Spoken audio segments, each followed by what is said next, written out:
Welcome. This is Wednesday, the 3rd of March, 2021, episode 8.3. We are going to continue to discuss Robert Ingraham, Hail Columbia, Happy Land, and his working hypothesis that the unfinished work of the American Revolution needs our attention.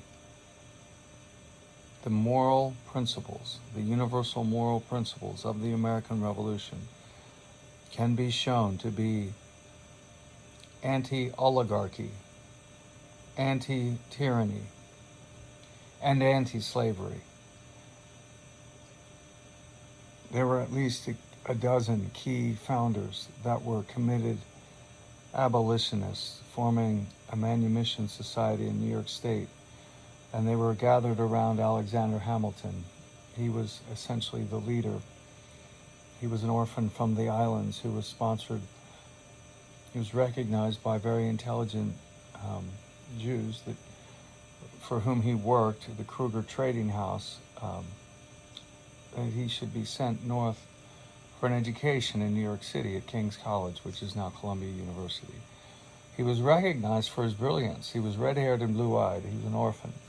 He may have been part Jewish. His mother's name was Levine. Switched in the letters, it could have been originally Levine. But either way, he had a disdain for racially exclusive elites, and he despised slavery. He had been in the Dutch, Danish, and the British colonial islands, 3 of them. So he had an experience of Dutch, Danish, and British oligarchical tyranny. You see, merry old England and the Renaissance movements of Europe had been snuffed out by a la Bram Stoker's Dracula, by the parasitical, vampiristic, financier, black-hearted Iron Age, Black Iron Prison, black-hearted, not Golden Age, Iron Age, the most degraded metal. And everything we have is made out of steel, or it's, in a sense, it's technology presented to free you, but in a way you've been asked to consent to being put in a concentration camp where everything you say can and will be used against you. The Fifth Amendment essentially grants the right to not be forced to testify against yourself. You're free to remain silent. But when you fill out a 10W40 or allow yourself to have your information taken, and you willingly do that, that information, whether it's medical or pertaining to law or not, can still be used against you in some way. In other words, they can use everything they know about you to set you up for a fall or a trap, or to blackmail you, or to keep you from breaking free of their systems of control. So we should not be offering up our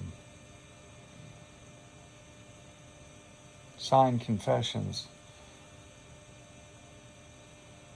and information that can be used against us. Initially the nation was not to be an imperial project. There was a drive to take North America, and in the way that they saw it, they thought that they were civilizing it, take it and civilize it. But there was no American impetus to want to rule the world. That was from London. That's the old way. That's the perpetual problem of the evil empire.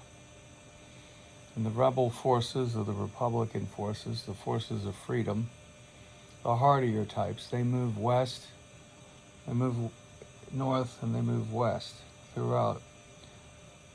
The last 10,000 years of history, the forces of freedom have moved further north and further west to escape the clutches of the parasitical vampiristic system. Dracula in Bram Stoker's novel comes from Central Europe. It's similar to the story, he comes to London. It's similar to the story of Rabbi Judah Low and his golem creature in Prague.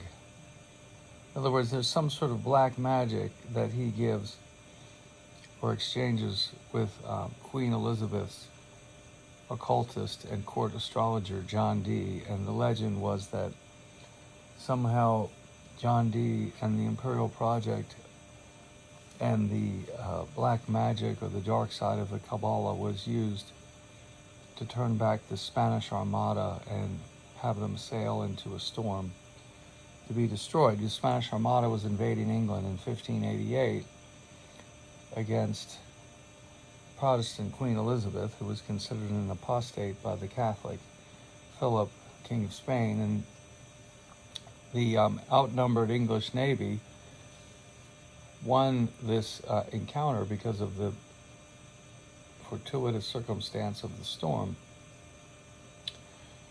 essentially destroying most of the Spanish ships, or more of them than the British Navy destroyed.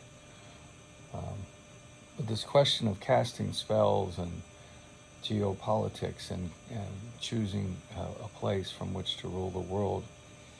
I read an article once that in the 77th longitude, as the chart over Washington, D.C. at the 77th longitude is erected at the time of the turning of the millennium, 2000, 2001, you have a very fortuitous combination for 2000 to rule the world from this area, or so they say. So perhaps the longitude was chosen hundreds of years, perhaps 500 years before.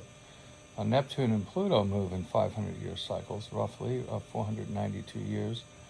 Every 492 years, Neptune and Pluto are conjunct.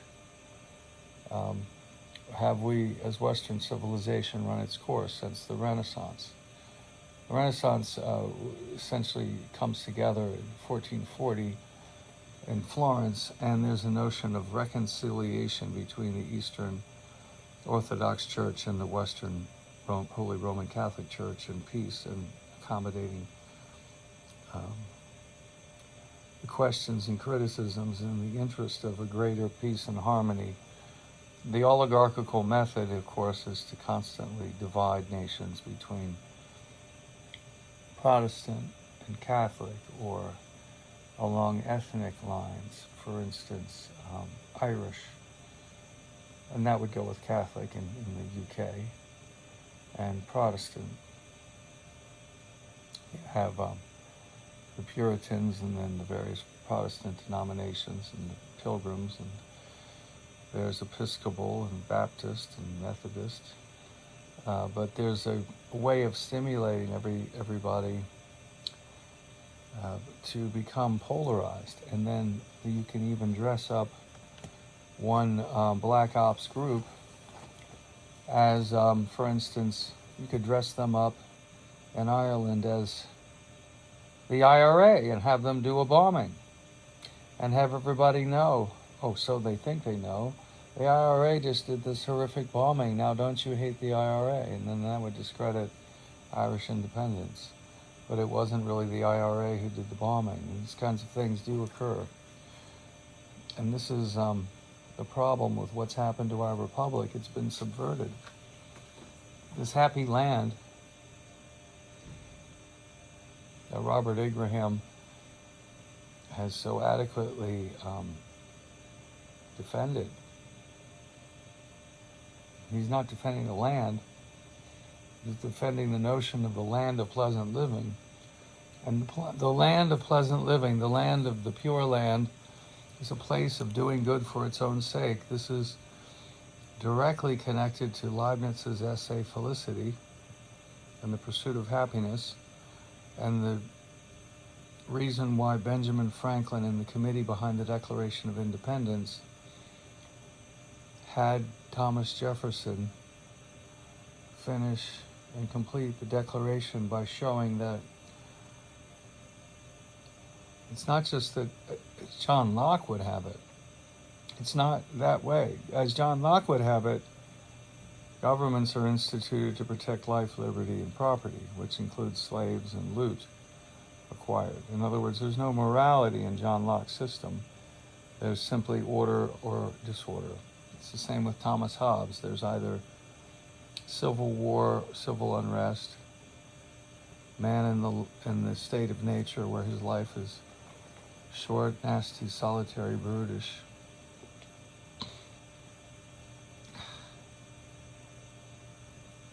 And governments are instituted in the Hobbesian system to protect man from himself. It's as if man is a danger to his own self.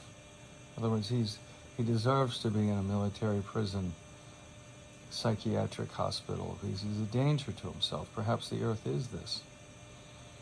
But what we have with the American Declaration is that we hold these truths to be self-evident, that all men are endowed by their Creator with certain inalienable rights, among them life, liberty, and the pursuit of happiness. So the pursuit of happiness refers to self-development, and self-development is only possible if you take into account improving yourself and also looking out to assist others to improve themselves. In other words, you're looking out for the interest of the other. To have a truly good person, to have a truly good society, to have a truly good city, to have a truly good republic, a good church, it has to do good things for its own sake. It has to be motivated primarily to be good, to do good. The profit motive is beside the point. Can never be the principal motivation. If you want to get to where we have a good society, one that is true, good, and beautiful, and that defends everything that's true, good, and beautiful, the profit motive needs to be set aside. You do what is right and good first. Profit will come. Anybody who's obsessing about profit and puts that ahead of doing good has a warped soul. Is the soul of a merchant or a bean counter. Those are the people that it should not be put in charge of foreign policy or banking. The people regulating banking should not be bankers that are prone to want to make profit, money from money, fictitious profit, that are obsessed with making money from money. That's a sick thing. What a person should become dedicated to is doing good for its own sake, to serving others, to serving his society. If he's to become a teacher, he becomes a teacher in the best of all possible world senses.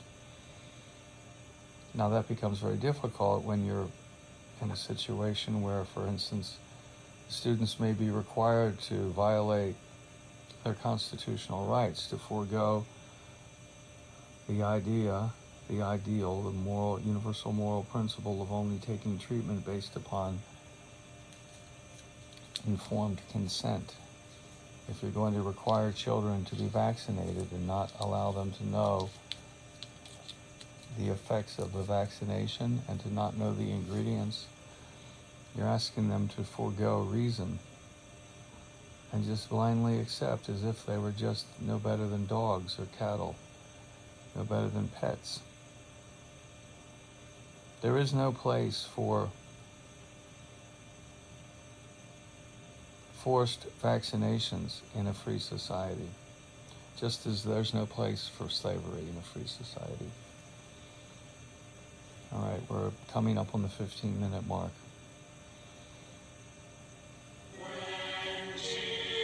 Jesus wept on falling tears. Mercy flow beyond all bounds. When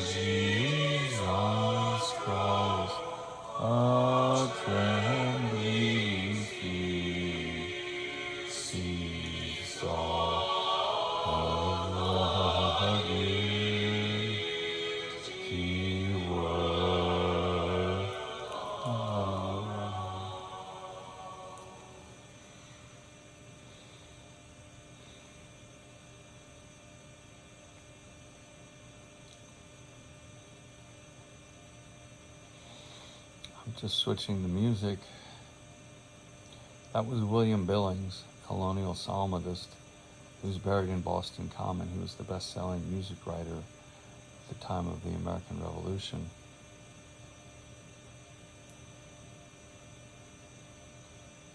I'm going to put on the Bach concertos. I'm not sure whether we're going to go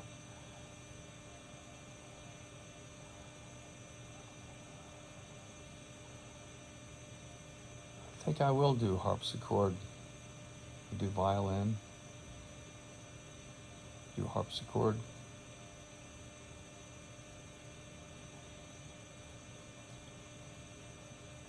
You see, we've gotten so far away from doing good for its own sake.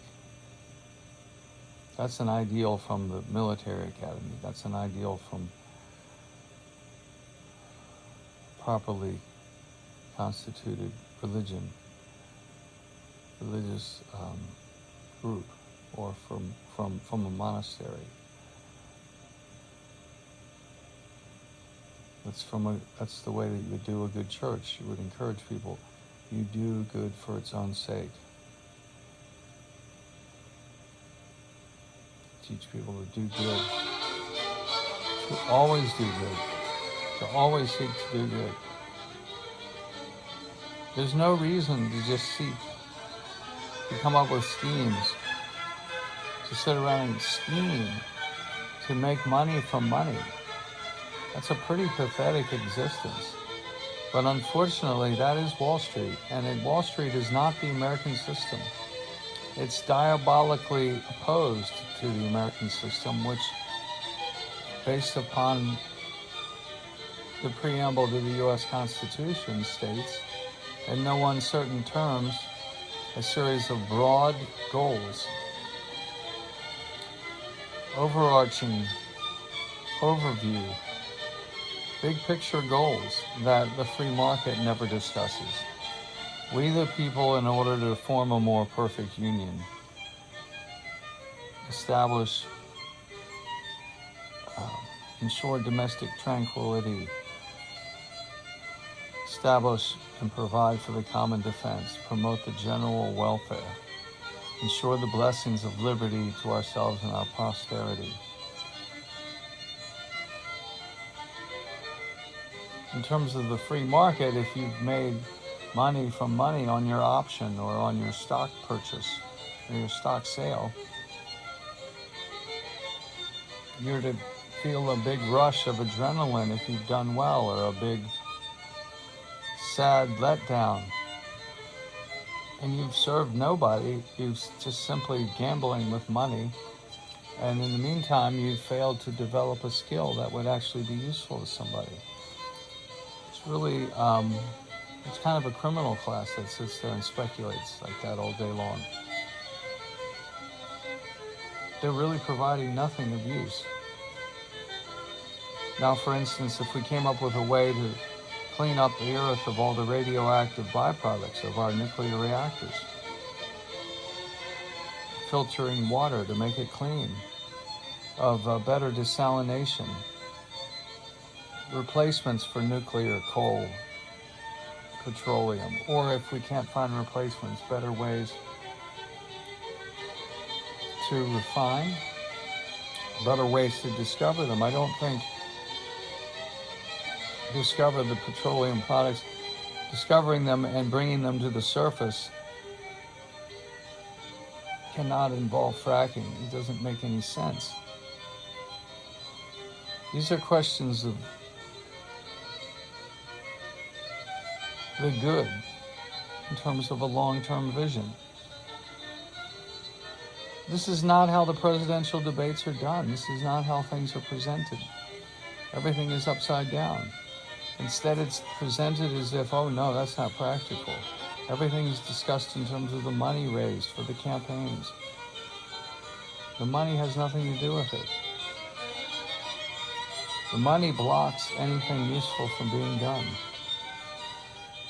It's not about the money.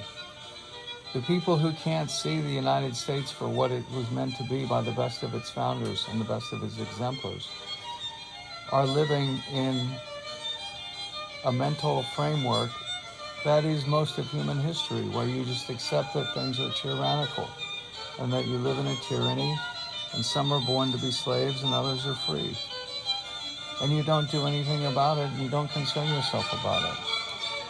Okay, now I'm returning to Robert Ingraham's article, and this section is called The Revolution Defended. We had discussed the early efforts to provide for New York City African Americans, to provide free schools and abolitionist societies. The New York Manumission Society was founded with John Jay as the first president in 1785, and how important John Jay was to his sons. His son, Peter Augustus, would lead the fight at the 1821 New York State Constitutional Convention for the full enfranchisement of blacks in New York. Peter Jay also served as president of the Erie Canal Commission, and he was president of the New York Manumission Society. John Jay's other son, William, became a founding member of the Liberty Party in 1840, which I believe was an anti-slavery party. In April of 75, the same month as the battles of Lexington and Concord, the first abolition society organization in the American colonies was founded, the Society for the Relief of Americans Unlawfully Held in Bondage, created by the prominent Quaker Anthony Benezet, Benezet, was dormant during the war, refounded in 1784 as the Pennsylvania Society for promoting the abolition of slavery and for the relief of free Negroes unlawfully held in bondage.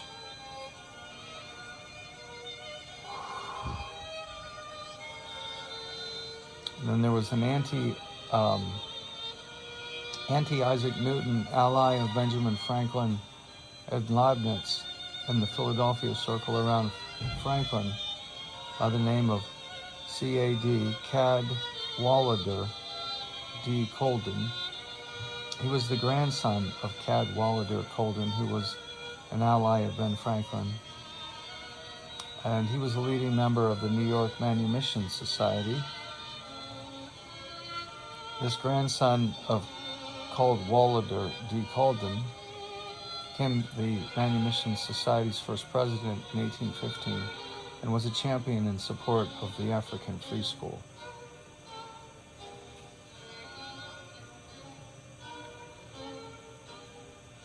All right, so 1791, Alexander Hamilton, now we're 4 years after the Constitution has been debated through 1787, and it's finally been ratified, and Washington's been inaugurated.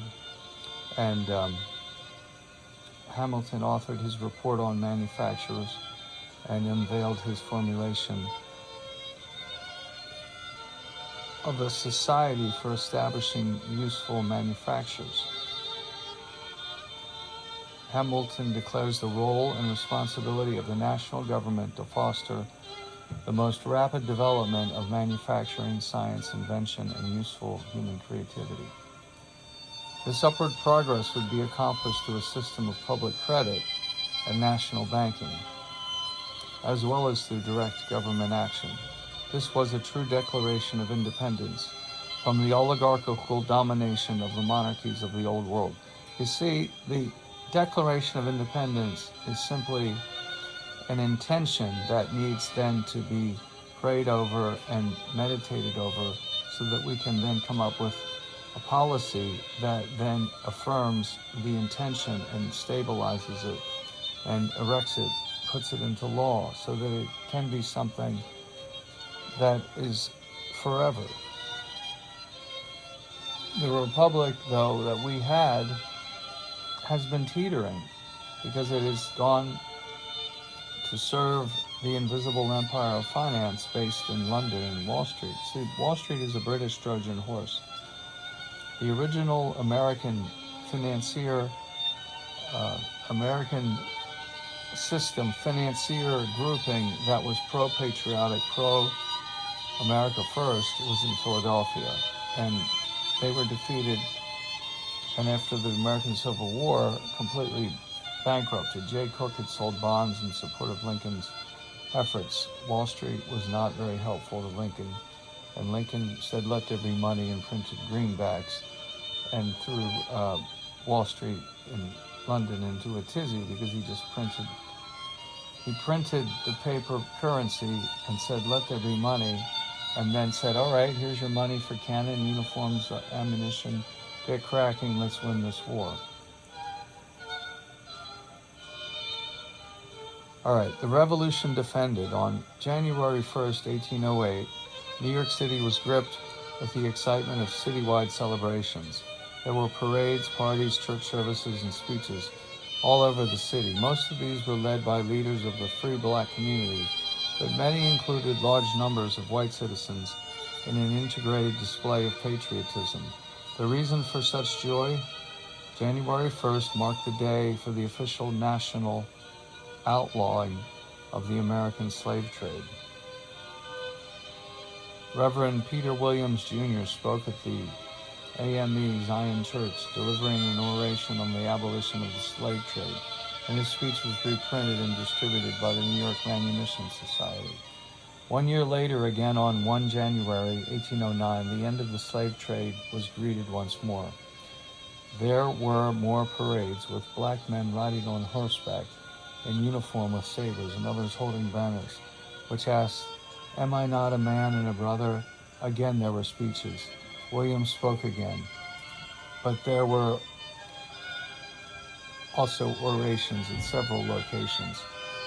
William Hamilton, the president and co-founder of the African Society for the Mutual Relief, spoke at the Universalist Church.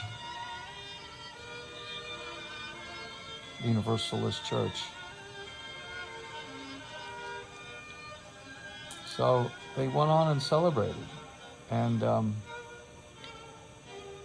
if you think about it, yeah, they did. They put it into the Constitution that the importation of slaves would be defeated, would be stopped.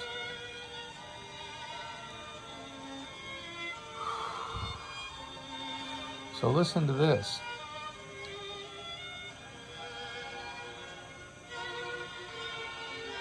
This is Joseph Sidney, perhaps the most senior orator among the abolitionists, delivered the following oration commemorative of the abolition of the slave trade. Since the slave trade by law forever abolished, may we not, my countrymen, without incurring the imputation of rashness, look forward to the period when slavery in this land of freedom will be unheard of and unknown. Now again, this is Joseph Sidney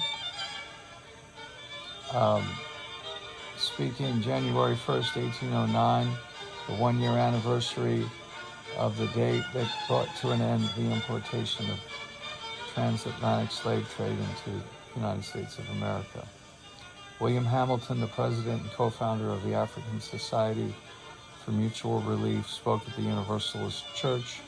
Henry Simpkins, another founder, spoke at the African Church.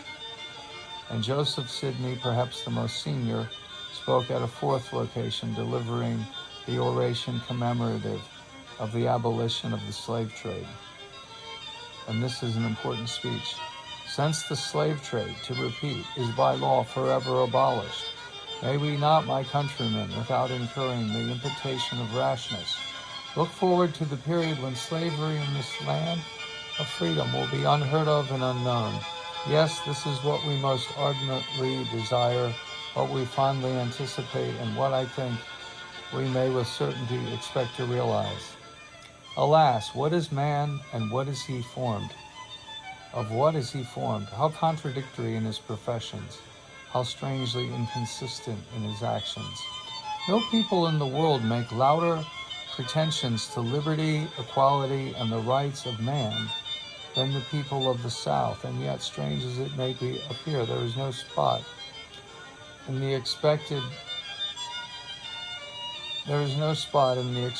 that the American Revolution would continue to its completion, that all would be free and able to participate in the building of the future nation.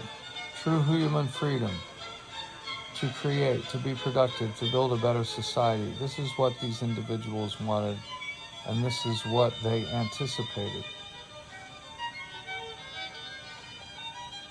These expectations, however, were betrayed in the years.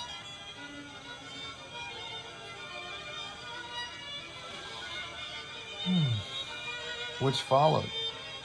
Promises were broken, persecution, ostracism, hatred and violence became the new reality. But new leaders stepped forward and a new banner was raised. We present below a partial list of some of the heroes of this era. It is a long list, but I know of no other way to introduce these personalities to the reader. A careful reading to the short biography attached to each name will give some sense of the magnitude of leadership exhibited. Study what they said and what they did, what they wrote. Consider they fight in the context of what Americans did in their other battles. Consider their fight. In other words, consider the plight of the African Americans fighting for slavery for all, fighting against slavery for all African Americans. Consider their fight in the context of what Americans died for at Bunker Hill, Brooklyn Heights, and Valley Forge.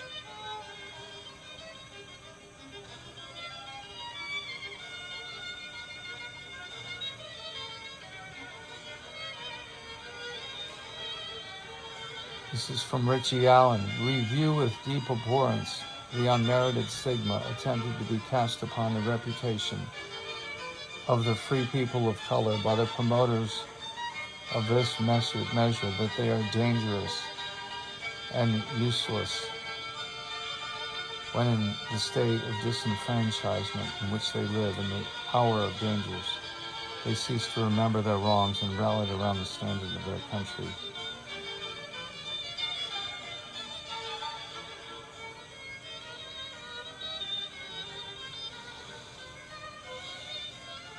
It's a serious thing to fight your way out of slavery. Can you imagine if you're the only one that's free and everybody in your family is enslaved? Can you imagine if you were the only one that you knew that was free and there were 10,000 slaves of your kind and you're living in a nation that is taking you away from your homeland? For instance, I'm from Maryland. Suppose I'm in a work camp in China and now I've been freed because I've done such nice things for the Chinese Communist Party and everybody else is still enslaved. And my freedom involves being allowed to teach a nice class at the education camp and having lighter duties. I mean, what a terrible thing. This is, we're not free of this. This could become our future if the American system falters. All right, we're not going to read the entirety of this article. I'm just going to keep it in mind and recommend it to you. And it's been in the description of the show. And then we're going to move on to a new article for the next episode. Thank you for watching. May God bless you all and all those you hold dear all the more.